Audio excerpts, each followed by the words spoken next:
तो सर ही हैं अभी, तो जोरदार पहले तो इनका स्वागत करें। चंद्रशेखर आज़ाद, क्या नाम है? चंद्रशेखर आज़ाद, सही पूरा यही नाम है, मुझे लगा गलती से बोल दिया। तो नाम तो जाना पहचाना है ही, बड़ा मोटिवेटिंग नाम भी है। और मोटिवेटिंग नाम होने के साथ साथ इनका काम भी मोटिवेटिंग ही। जिन स्थितियों में और परिस्थितियों में लोग दम तोड़ कर घर बैठ जाते, भैया छोटा कुछ नहीं हो पाएगा, उसमें ये लड़ते रहे और थोड़ी थोड़ी मार्क्स से रह जाया करते थे। और फाइनली जो सबसे अच्छा हो सकता था किसी के लिए, जो होता नहीं कि अगर जो व्यक्ति पेशेंस रखता है तो उसके लिए जो सबसे बेस्ट रहता है वो उसको मिलता है, वो इनको मिला। बाकी कहानी इन्हीं के ज़बानी सुन लेते हैं, कैसे इन्होंने तैयारी शुरू की, कब तैयारी की, क्या क्या फेलियर देखे। सक्सेस के अलावा फेलियर स्टोरी ज़्यादा इंपॉर्टेंट होती है कि कैसे उस फेलियर में खुद को संभाला। भाई थोड़ा सा दुख तो होता ही है, और भी और सिचुएशंस थी व्यक्तिगत जो भी थी, उससे कैसे खुद को संभाला और फिर कैसे इस मुकाम पर ये पहुँचे। तो इन्हीं से हम लोग सुनते हैं और जो कुछ भी सीखने को मिलेगा वो हम लोग सीखेंगे, क्योंकि इसी राह पे तो हम लोग भी हैं, इसी राह पर हम लोग भी हैं, तो उसको सीखते हैं। ठीक है ना? तो बेटा थोड़ा शुरू से शुरू करो, जब से आपने तैयारी शुरू की तब से लेके अब तक क्या क्या रहा। जैसा कि आप लोगों ने सर्किट में नाम जान ही लिया, मैंने तो प्रिपरेशन 18 में सीरियस अटेम्प्ट करने स्टार्ट किया। उस पीरियड ऑफ टाइम में 19 में क्या थी, बहुत सारी बल्क अमाउंट में वैकेंसी आई थी, तो बहुत ही अच्छा चांस था उस पीरियड में। ट्राई भी किया, बहुत सारे मेन्स दिए, उस समय से फ्री क्लियर होना स्टार्ट हुआ, फिर मेन्स देना बहुत सारे स्टार्ट किए साइमल्टेनियसली। उस साल के सारे मेन्स किए, मतलब कहीं फाइनल मेरिट लिस्ट में नहीं हो गया। बहुत बड़े बड़े एग्जाम थे, जैसे SBI होता है, EFO होता है, IC भी उस पीरियड में आया हुआ था असिस्टेंट का, उसके लिए भी हमने अप्लाई किया। देन उसके बाद में फाइनली इतना कुछ होने के बाद साल के होता है कि एग्ज़ाम होकर फॉर्म भरता है, 4 तो आपको मैंडेटरी होता है, IBPS के फॉर्म भरता है, RRB हो गया आपका और नेशनलाइज हो गया, 2 इधर 2 उधर। बाकी SBI आ गया तो हमारे लिए बोनस है, बाकी अदर फाइनेंशियल और इंश्योरेंस सेक्टर से आता है तो हमारे लिए बोनस है। बेसिकली हमारा मेन मोटिव तो होता है 4 ही होता है। एक नेशनलाइज का हो गया जो PO होता है, क्लर्क होता है, एंड देन उसके बाद RRB PO RRB, इसी को मेनली टारगेट करते हैं बैंकिंग इंडस्ट्री स्थान में। तो बाकी हमारे साथ में क्या होता है कि हम उस जर्नी में किस तरीके से अपने आप को मेंटेन करते हैं, अपना कॉन्फिडेंस कैसे बूस्ट करते हैं, और ये सारी चीज़ें बहुत मैटर करती हैं। मेरे साथ क्या हुआ कि सिचुएशनल प्रॉब्लम बहुत होती है। कभी मैं प्रिपेयर होता था तो मेरी फैमिली में कुछ ट्रेजेडी आ जाती थी, तो जिसकी वजह से मैं फिर से वहीं जहाँ स्टार्ट करता था वहीं पहुँच जाता था। एंड देन ड्रास्टिकली बहुत सारी चेंजेस मेरी फैमिली में हुई। तो मैं शायद 15 सितंबर 2020 घर में बड़ा इंसिडेंस हो जाता है, जब मैं बहुत पीक पे होता हूँ। हर कोई कोरोना के टाइम में अपना टेंशन लगा रहा था, जो भी पुराने स्टूडेंट थे कि बहुत ही क्योस मामला हो जाता है ना कि अब क्या होगा, कोरोना आ गया, वैकेंसी फिर से आएगी कि नहीं आएगी, क्या हमारी फ्यूचर बिल्कुल डार्क में चला गया, क्या ऐसा डार्कनेस हो गया।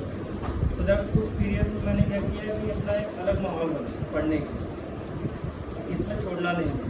जितने भी ग्रुप पे सर पढ़ाना स्टार्ट किए थे, सर का भी कोर्स लिया था मैंने महिंद्रा से, और ऑनलाइन वहाँ पर मैंने इन्वॉल्व करा था। उस पीरियड में बहुत अच्छा चल रहा होता है, एग्ज़ाम का नोटिफिकेशन भी आता है, IBPS सारी वैकेंसी एज रूटीन जैसा वो निकालती है वैसे निकाला, बहुत बल्कि अमाउंट में वैकेंसी आई, बहुत अच्छा लगा इस बार फाइनल लिस्ट में आना है। एंड देन बहुत अच्छा था, मेरे बहुत अच्छे स्कोर आ रहे थे और मॉक वगैरह डेली देता था, उसमें बढ़िया परफॉर्मेंस था। बीच में यही होता है जब मेरा मेन एग्ज़ाम आता है, मेन्स मेरे सारे प्री क्लियर हो रहे थे, RRB clerk PO SBI IBPS सारे। मेन्स तो होता है मेनली जितने भी IBPS है सितंबर नवंबर दिसंबर या जनवरी में पड़ता है आपका IPS का। तो बिटवीन क्या होता है सर, मैंने आपको शेयर किया था, मेरे बड़े भैया की एक्सीडेंट हुआ और डेथ हो जाती है, रोड एक्सीडेंट में वो डेथ हो जाती है। पूरी डिवास्टेटिंग मेरे सामने सारी सिनेरियो क्रिएट हो जाती है। अगेन अब मैं उस फ्रेम ऑफ माइंड में आने किया, फिर से मैं स्टार्ट करूँ, घर पर भी टाइम देना है।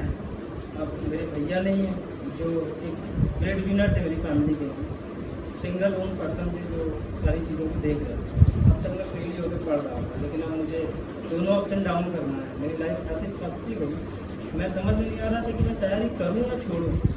माई mother is suffering from very serious illness, so he is suffering from Korean cancer. So family उसमें डिस्टर्ब हो जाती है पूरी तरीके से कि अब उधर वो और इधर ये इलाज चल ही रहा था, मेरे लिए दोनों बैलेंस करना है। तो हम घर से भी गए, कहते घाट से भी गए, जाए तो जाएगा। तो फिर से मुझे अपना इंकरेजमेंट को कलेक्ट करना था, फिर से जुटना था कि नहीं यार ऐसे नहीं छोड़ सकते, बड़ा लंबा जर्नी है और ऐसे मैं रह भी नहीं पाऊँगा। लाइफ में हमेशा एक गिल्ट सा रहेगा मुझे कि सिचुएशन तो सबके सामने आता है ना, और कोई गिव अप करके नहीं बैठता है। अब अरुणिमा सिंह है, उन्होंने पैर कट गया, वो चाह लेती तो क्या वो फतेह कर पाती, कभी भी माउंटेनियर्स नहीं बन पाती। आज हर कोई दुनिया में जानता है कौन है। सो सिचुएशन तो सबके सामने है। हो सकता है भगवान मेरा कहीं ना कहीं टेस्ट ले रहा हो, अब इस प्रेशर को कैसे हैंडल करेगा। तभी कहते हैं कि हर किसी का टेस्ट भी नहीं होता, अगर आप टेस्ट के लायक हो ना तभी टेस्ट भी होता है। और इस पीरियड में मैं अपने आप को डाउन नहीं फील होने दूँगा कि नहीं ठीक है जो हो रहा है जाने। फील तो होता है ना कि आपका दोस्त आपके साथ तैयारी शुरू करता है, सिलेक्ट होकर चला जाता है, सब लाइफ में उसके अच्छा हो रहा है, एंजॉय कर रहा है, अपनी लाइफ को स्टार्ट कर रहा है, बहुत ही अच्छी लाइफ शुरू कर रहा है। देखने में भी अटपटा सा लगता है, ख़राब ऑकवर्ड लगता है कि क्या मेरी किस्मत में ऐसी है? नहीं, किसी का किस्मत ऐसा नहीं है। इस आपसे किसी की भगवान से कोई दुश्मनी नहीं है। जिसको जीना है वो अपने हिस्से का जी के जाता है, चाहे कितनी भी कोशिश कर लो, जिसको जाना है। जैसे आप रिलेशन में भी आते हो तो कोई रहता है कोई चला जाता है, आप किसी को रोक लो, आप रोक ही नहीं पाओ, रोको ही मत। आपका जो भूमिका है वो निभाइए। बेसिकली अब हम पढ़ाई की बात करते हैं, तो मैंने अपने इंकरेजमेंट को कलेक्ट किया, फिर से शुरू करी। फिर ये सिलसिला स्टार्ट होता है 2022। अब मेरा 1 साल पूरा पेपर खराब गया। RRBPO के लिए मैंने कोई नहीं पढ़ाई करी, मेरा करंट अफेयर ऐसे चला गया। SBI क्लर्क में पेपर में दे रहा हूँ। अब सुनिए, मैं मेंस प्री का एग्ज़ाम लिखने आया था, मेरे भैया के साथ अस्मा, और मैं लखनऊ में आया था पेपर दे। मेरे घर वालों ने कहा कि अब तुम जाओ पेपर दो, तुम्हें देना है, छोड़ो जो गया सो गया, अब क्या ही कर सकते हैं। हम लोगों ने एफर्ट किया, हम लोगों ने बहुत एफर्ट किया। तो उस पीरियड में जानते हो आप लोग कि डॉक्टर अवेलेबल नहीं हुआ, इतना डर था कि हम लोग अपने घर में बंद थे कि नहीं हमें कुछ ना हो जाए, हमारी लाइफ पहले रहेगी तो हम इलाज कर लेंगे। डॉक्टर इतनी आसानी से नहीं होते, तो बात ठीक है। कुछ भी 22 में मेरा फिर से सफ़र स्टार्ट होता है, फिर से एक न्यू जर्नी। सर से मैंने बताया, मुझे फिर से सारी चीज़ें भूल जाता है आदमी। 1 साल तक कुछ नहीं करना, लोगों को दिखाना कि हाँ हाँ मैं, लेकिन 1-2 मौक़ से नहीं होता। आज आपको एग्ज़ाम क्लियर करना है, you have to totally depend on your mock and deep analysis. अगर आप नहीं करते हो, आप लाखों से पीछे हो। अब ये चाहोगे कि मैं पूरी तरीके से फुलफिल हो जाऊँगा, मेरा मग्गा भर जाएगा, तब मैं पानी पीऊँगा, तो ऊपर ही गिरेगा ना, बैलेंस कर नहीं पाओगे। सोचोगे कि वहाँ स्ट्रेस रहेगा कि सब आता है, कर ही नहीं पा रहा हूँ, ये क्वेश्चन रॉन्ग हो रहा है। आप यहीं से शुरू करो और वो समझो कि अभी ट्रेंड क्या चल रहा है। बेसिकली मॉक ऐसा नहीं है कि कुछ भी उठा के भर दिया, चाहे कहीं का मॉक हो, उसमें ये होता है कि लेटेस्ट ट्रेंड क्या चल रहा है वो भी देख के करना है ना आपको तैयारी। आप तो सिंपल 10 में खेल रहा हो, एग्ज़ाम ABC में आ रहा है, A इतने दिन में कर रहा है, B इतने दिन में कर रहा है, XY के कॉन्सेप्ट सब उन्होंने बढ़िया से लगाया हुआ, अलजेब्रिक एक्सप्रेशन जिसमें इक्वेशन हो जाता है, बन जाता है। सो दैट वही है कि आप कुल मिला के मॉक देना स्टार्ट करो। मैंने फिर से शुरू करी, बहुत मेहनत करा, फिर से अपने आप को प्रेशर किया, उस वहाँ पे लाया और पास फाइनली रिजल्ट है आपके सामने। ये जो भी और सिचुएशंस आई, पता ही नहीं कोई एक आधार होता है जिससे कि वो अपने आप को मोटिवेट करते। तो क्या कारण था कि इतना और सिचुएशन आने के बाद भी हिम्मत ना हारते हुए, जैसे आपने भी बताया कि भाई भाई का 10वां भी था, फिर भी उस दिन प्री एग्ज़ाम देने निकल गया, लखनऊ में ही था। तो क्या ऐसा मोटिवेशन था, क्या ऐसा चीज़ था जिससे कि आपने हिम्मत नहीं हारी? मेरी कम्युनिटी में मैं ऐसा पहला बंदा हूँ जिसने सरकारी गवर्नमेंट जॉब। क्या बात है। जो लिटरेसी रेट है ना, मैं तो कह ही नहीं सकता कि है। तो मुझे ये करना था कि लोग एक ताली को मारते हैं, अरे आज तक किसी का हुआ है, ये बड़ा गए हैं मतलब तैयारी करते हैं। इन्हें लगता था लखनऊ में है, इंजॉय की लाइफ है, यहाँ रहना, यहाँ सफ़र करना, ऐसे चलना। इतना टाइम हो चुका है, मुझे बहुत सवालिया खड़े हो गए थे। तो मैं ऐसा हारने वालों में से नहीं। तो मुझे लगा कि नहीं यार, सोसाइटी को तो नहीं प्रूव करना है, लेकिन मेरा दांव पे लगा, मैं खुद के लिए लड़ूंगा। मेरी फैमिली को इस चीज़ की ज़रूरत है। सोसाइटी क्या है, आज अच्छे हो आपके साथ खड़ी हो जाएगी, कल बुरे हो उसमें आपको बहुत तरीके की धारणाएं बना देगी जो आप वो भी नहीं बेसिकली। तो मुझे ये था कि मेरी मम्मी का इलाज कराना है और उसके लिए मुझे लड़ना है, किसी तरीके की लड़ाई करनी है। और हम ऑलरेडी हमारे पास होने के लिए कुछ था नहीं, बस पाना ही पाना था उस मोमेंट में, जो खोना था खो चुके हैं। इससे सीरियस मेरी लाइफ में कंसर्न नहीं हो सकती जब मैं ये सोचूं कि अब क्या कहूँ, क्योंकि अपने हाथ में तो है नहीं। तो मुझे एक तो वो प्रूव करना था कि नहीं, मैं जॉब के लिए बना हूँ और जॉब ही करूँगा। हाँ, काफी अच्छा रहा कि आप मोटिवेट रखने का एक ये भी था कि एक तो मैं सेल्फ मोटिवेट, मुझे ज़्यादा देर तक बाहरी चीज़ें हमें मोटिवेट नहीं रखती। मैं सेल्फ मोटिवेटेड ये हूँ कि मैं पढ़ाता हूँ। आज जो बच्चों को पढ़ाया, मुझे 10 साल हो गए पढ़ाते हुए, ट्यूशन स्कूल कोचिंग। तो वो बच्चे सरकारी जॉब में, तो कहीं ना कहीं ये भी लगता है कि मेरा पढ़ाया हुआ बच्चा वो आज सरकारी गवर्नमेंट जॉब कर रहा है। कोई सिंचाई विभाग में है, कोई इसमें पावर कॉर्पोरेशन में है, ऐसे ऐसे करके कोई बीटेक करके गया, कहीं कुछ करके गया। तो बहुत सारे लोग कहते हैं सर आप क्या कर रहे हैं, तो वहाँ थोड़ा सा ऑकवर्ड सिचुएशन मेरे लिए हो जाता है। तो मुझे जस्टिफाई तो खुद को नहीं करना था, लेकिन हाँ ये करना था कि हाँ मैं फंसा नहीं, बस ये मेरा टेस्टिंग पीरियड है जो मुझे काटना है और मैं अपने दिमाग को खुला रखूँगा, कभी उसमें फंसा नहीं। एक ग्रीवियंस सिचुएशन आ जाता है ना, बहुत ज़्यादा घिर जाता है दुखों से, तो हो ही नहीं रहा है, तो हो ही नहीं रहा है। तो लाइफ बना के रखना, अपने को जिंदा दिल रखना बहुत मुश्किल था। उस पीरियड में मैंने सोशल मीडिया, नेगेटिविटी जितने भी थे, जो भी लोग थे, मैं कट कर दिया। मैं और मेरी सच्चाई मेरे साथ, बस मैंने 2 चीज़ों का सहारा लिया कि मुझे खुद को बहुत ही डीपली जानना है, हु आई एम एक्चुअली, मैं कौन हूँ, मेरा वजूद क्या है, मैं किस लिए लड़ाई लड़ रहा हूँ, मुझे क्यों करना है ये, क्या इसके अलावा मैं ज़िंदगी जी नहीं सकता, जी सकता हूँ। मेरे लिए प्लेटफॉर्म है, मैं वहाँ से शुरू कर सकता हूँ। जो मेरी फैमिली बिजनेस एक्चुअली छोटी मोटी है, मैं वहाँ से भी अपना लाइफ को कंटिन्यू कर सकता था, लेकिन नहीं। कैसे आप लाइफ में अपना एग्जाम्पल बन के रहता हो। अगर आप कहीं कुछ करके जाता है यहाँ से, कल को मेरी जनरेशन आएगी, यंग जनरेशन आएगी, जब कहेंगे इनका तो भला नहीं हुआ, अब मैं कैसे मुँह दिखाऊँ। आप समझिए इस चीज़ को। आप कोई चीज़ शुरू कर रहे हो ना, शुरू तभी करो जब उसका एंड लेके जाना है, कंसिक्वेंसेज आपको लेके जाना है। बिल्कुल। बेसिकली तो कहा ही जाता है ना कि भैया सबसे बड़ी लड़ाई तो व्यक्ति के खुद से होती है। इन्होंने अपने पे विजय भी प्राप्त की, और दूसरा बात, जिंदा तो हर कोई है, दिलों से जिंदा बहुत कम लोग हैं। तो दिलों से जिंदा रखना खुद को बड़ा ज़रूरी है। और तीसरी बात, हमारी पूरी जनरेशन में अगर कोई सरकारी नौकरी भी नहीं है और हमने अगर सरकारी नौकरी ले ली, तो आगे आने वाली जनरेशन के लिए एकदम एक रास्ता नया बना दिया कि अब ये भी हमने किया है तो हम एक प्रेरणा के स्रोत बनेंगे अपने परिवार के लिए भी, रिश्तेदारों के लिए भी, और साथ ही साथ जो सोसाइटी है अगल बगल, वो भी इससे प्रेरणा पाएंगे कि नहीं भाई वो कर सकता है, तो कल को वो एग्जाम्पल देंगे। यार उसके परिवार में तो कोई इतना पढ़ा लिखा नहीं था, आ जाओ बेटा, कोई ना पढ़ा लिखा था और ना कोई इतना शिक्षित था, वो तो देखो कर लेगा, तुम क्यों नहीं कर पा रहे, तुम्हें तो इतना मिल भी रहा, तुमको प्रेरणा का एक कारण भी मिलेगा। तो चाह होनी चाहिए, खुद को दुखों के तले दबा कर, दुख के तले अपने आप को दबा कर जस्टिफाई करना, ये कहीं की बुद्धिमानी नहीं है कि हमारा ये परिस्थिति, हमारा ये दुख है, हम इसलिए हम ये नहीं कर पा रहे हैं, ये गड़बड़ है। ठीक, नहीं तो अगर हर किसी का दुख सुनने लग जाएंगे ना, तो उनका दुख सबसे बड़ा होगा आपके कंपैरिजन। तो इसको अपने तक सीमित रख के इस स्टोरी को उस दिन दुनिया के सामने उजागर करिए जिस दिन आपने कोई ना कोई मुकाम हासिल कर लिया है, तब वो प्रेरणा का स्रोत बनेगा।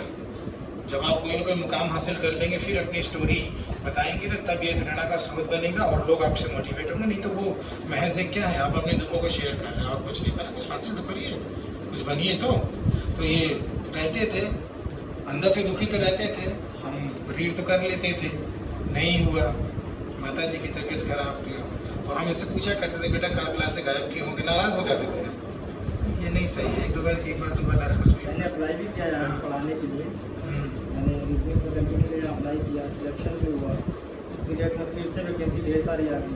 मेरा ये था कि मुझे अब घर जाना आना बहुत होना था, क्योंकि उस पीरियड में मुझे मम्मी को दिखाना है, मुझे हर वक्त वहाँ पे हर महीने उनका ट्रीटमेंट होता है, तो वहाँ जाना ही जाना है। तो बहुत एक डिस्टर्बेंस क्रिएट होती थी कि 4 से 5 दिन, तो मैं वो भी मेरे हैबिट में आती है कि मुझे इतने दिन पढ़ना है, इतने दिन के लिए घर जाना है, तो वो चीज़ हैम्पर ना करे, तो इसके लिए मैं थोड़ा ज़्यादा पढ़ लेता। तो 2-4 दिनों का मेरा कवरेज रहेगा, और जो जर्नी के ड्यूरिंग पढ़ना होता था मैं उसको फ़ोन में रख लेता था।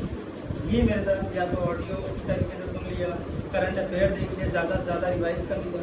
तो ये रहता था कि मुझे कुछ भी मतलब ऐसा नहीं करना कि मेरा टाइम खराब करे। अब जैसे मम्मी अंदर चल रही है, उनको कहीं ना कहीं उनका वो चल रहा है, तीनों दवा लगती है ना, तो उसमें टाइम लगता है 3 से 4, वहीं बैठे रहते थे, वहीं पे अपना करंट अफेयर रिवाइज हो जाता। तो ये भी एक रहता है, आप कभी किसी चीज़ को ऑब्स्टेकल ना मानें कि ये आ गया तो आपका ग्रोथ रुक जाएगा। कुछ देख के मैंने भी सोचा थोड़ा सा, मुझे भी खुद में बड़ा गुस्सा आता था कि मेरे ही साथ में ये सब हो रहा है। फिर मैंने सच्चाई समझी कि नहीं, ज़रूरी है, ये लड़ाई तुम्हारी है, इसमें किसी की भूमिका नहीं है। तुम कैसे रिएक्ट करते हो सिचुएशन में, ये बड़ा मैटर करेगा तुम्हारे लिए। तो बेसिकली आप अपने परिस्थितियों को समझिए, क्वेश्चन मत खड़ा करो। हर किसी के अंदर एबिलिटी होती है, बस समझने की ज़रूरत है। जितना बेहतर से बेहतर आप अपने को समझने की कोशिश करिए कि आप कौन हैं, आपकी भूमिका समाज में क्या है, फैमिली में क्या है, आप एक एज अ बहन है, एज अ भाई है, एज अ किसी के कुछ भी लगते हो, तो उसमें क्या किस तरीके का एग्जाम्पल बनना चाह रहे हैं और एग्जिस्टेंस किस तरीके से अपने इसमें रखना चाहते हैं सोसाइटी में। ये आपके ऊपर पूरी तरीके से डिपेंड है। आपने अगर कोई कुछ तैयारी से रिलेटेड कोई भी क्वेरी अगर हो आपके मन में कुछ भी और पूछ लीजिए, इनको भी निकलना ही है। कोई क्वेरी, देखो इनिशियल स्टेज पे हो, कुछ ना कुछ तो दिमाग में होगा ये चीज़। हाँ बेटिया,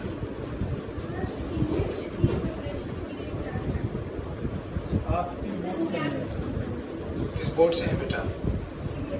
सीबीएसई बोर्ड से। आप रीडिंग में तो आपको प्रॉब्लम नहीं होती होगी, और किस तरीके से आपको इंग्लिश में हेल्प चाहिए?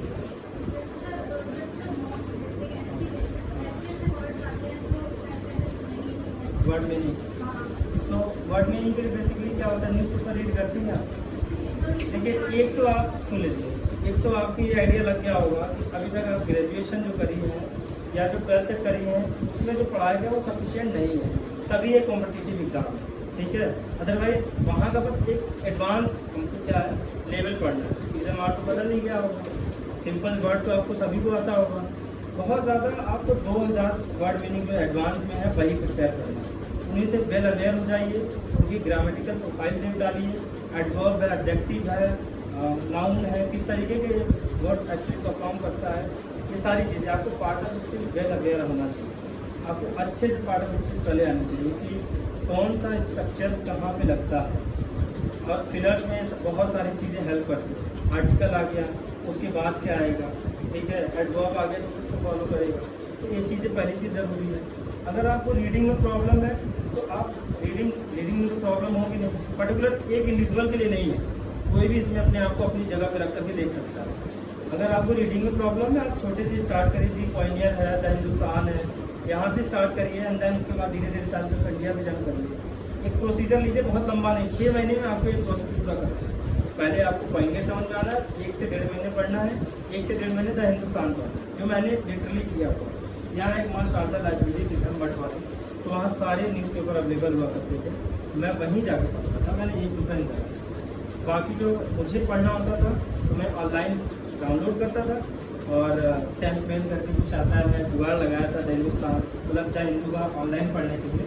तो टेम्प मेल करके वो आती थी, मतलब वेबसाइट, वहाँ से टेम्परेरी क्या होता है, जीमेल आईडी में बना देता है, और हर बार मैं 7 डेज ट्रायल होता है, उस पर जाकर के वो लॉगिन करके डेली का मैं विदाउट रुपये का मैं पढ़ता रहता था। चला है वहाँ रहा है, चार बनाया मैंने, रात कई एग्जाम्पल देखे आपने, देखिए कहाँ से हर चीज़ें की, चाहे पढ़ाई का समय की बात हो, चाहे पैसे को बचाने की बात हो, जो कि बहुत ज़रूरी है, इनके ऊपर जिम्मेदारियाँ हैं, और चाहे आपका कैसे कंटेंट को तोड़ मरोड़ के अपने तरीके से उसको पढ़ना, ये सब सारी चीज़ें, हर जगह एनालिसिस, हर जगह दिमाग लगाना जरूरी है। कहना चाहूँगा कि इंग्लिश में जो है, आप समझ लीजिए कि इंग्लिश एक बहुत ही वो सब्जेक्ट नहीं है, जैसे आप हिंदी इंग्लिश जो भी पढ़ते हो उसी की तरह एक सब्जेक्ट मत मानिए, एक लाइफ का हिस्सा मानिए। इसके बगैर एग्ज़ाम भी नहीं क्लियर होगा और आपकी पर्सनालिटी भी डेवलप नहीं हो पाएगी। दोनों में चीज़ें आप मान के रखोगे, स्पीकिंग में भी हेल्प करेगी। जब मैंने ये सारी चीज़ें कर लिया तो मैं यॉन एक करके आती है वेबसाइट, फिर उसके बाद द जनरल आती है, द गार्डियन आती है, बहुत सारे जो आपका जो होता है, जैसे ऑक्सफोर्ड वाले कुछ देते हैं प्रेस रिलीज, द इकोनॉमिक्स करके आती है, वहाँ से मैं तरह तरह के आर्टिकल पढ़ना स्टार्ट करता हूँ।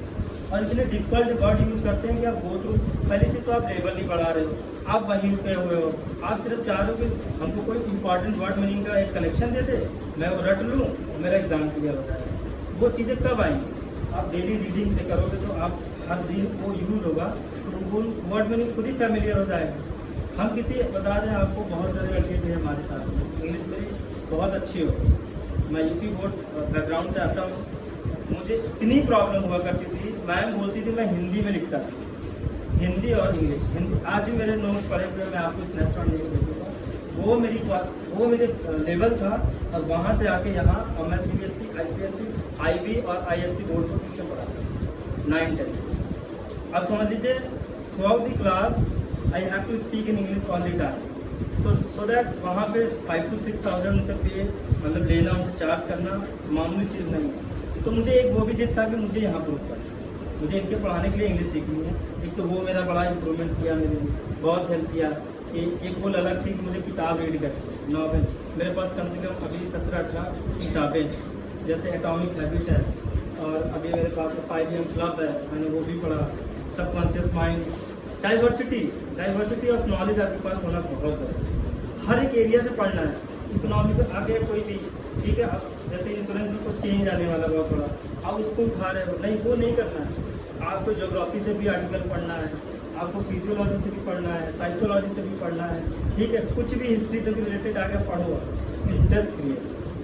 जब हर फील्ड से पढ़ोगे ना तो हर एक फील्ड में जो यूज़ होता है, डॉक्टर के फील्ड में जो यूज़ होता है वो भी आर्टिकल पढ़ो, वहाँ के वर्ड आपको यूज़ आएंगे, तो खुद कलेक्शन बनता चला जाएगा और आप यूज़ को होता है। बेसिकली कुछ रूट वर्ड ले सकते हैं, द वर्ड पावर मैगजी आती है, मोटी वाली किताब आती है, आप उसकी हेल्प लीजिए, एक बार उसको बहुत इतनी मोटी सी है, देख के डर लगे, लेकिन मैंने उसको 4 to 5 टाइम रिपीट किया और वो मैं ट्यूशन में जाता था तो यूज़ करता था। मैं डेली कोई सेंटेंस बोल भी रहा हूँ उनके साथ में। So the one of my student of Saransh Singh actually he was brilliant, he is brilliant actually है, सो दैट मैं उसको बहुत मानता हूँ। वो मेरे इंस्पिरेशन का एक बहुत बड़ा हिस्सा है। इंग्लिश क्यों सीखना ज़रूरी है, क्यों, उसने मेरी बड़ी हेल्प करी स्पीकिंग में भी, इंग्लिश में भी। और एक उसने किताब दिया था द पावर का, इतनी मोटी बुक है, मैंने उसको रीड किया हुआ है, बहुत ही अच्छी बुक, लाइफ का उसमें सार बताती है।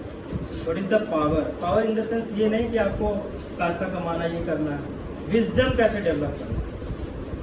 तो सबसे बड़ी चीज़ विजडम भी है, आप किस तरीके से सोच रखते हैं, क्या लोग बुराई तो करेंगे, आप उठोगे आपको लोग खींचेंगे, कहेंगे आपके पड़ोस में, आपके बगल में, आपके साथ में जो रहने वाला है उसको भी बहुत परेशानी होती है, लेकिन आपको मेंटेन करना है हर चीज़, किसी को बुरा नहीं करना। यहाँ पे यही पर है ये चीज़ें, ठीक है ना, क्योंकि हम लोग बातें करेंगे तो अभी और भी बहुत सारी बातें हैं जो करते रहेंगे।